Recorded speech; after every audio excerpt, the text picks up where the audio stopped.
அவன் எச்சரிப்படைந்து தான் செய்த எல்லா மீறுதல்களையும்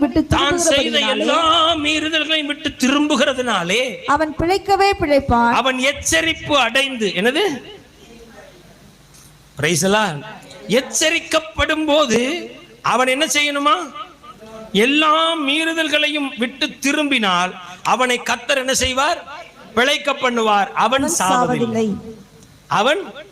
சாவதில்லை. தேவன் நம்மளை சாவரிக்கணும்னு என்ன செய்யறது இல்ல, விரும்புகிறது இல்லை. சாகிறவனுடைய சாவை நான் விரும்புகிறதில்லை என்று கர்த்தர் சொல்லுவார்.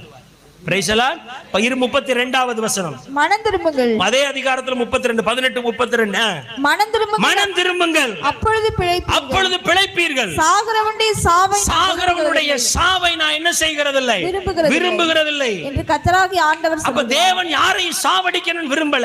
அவன் எச்சரிக்கப்படும் போது அந்த எச்சரிக்கையை உணர்ந்து ஆண்டவர் என்னோட பேசுறாரு, கர்த்தர் என்ன சுட்டி காட்டுறாரு, நான் தான் தவறுகள் செய்து கொண்டிருக்கிறேன் அப்படின்னு அவனுக்கு உணர்வு வந்து அன்னைக்கு அவன் மனம் திரும்பினான்னா கர்த்தர் அவனை சாவடிக்காமல் அவனை பிழைக்க பண்ணுகிற தேவனாய் இருக்கிறார்.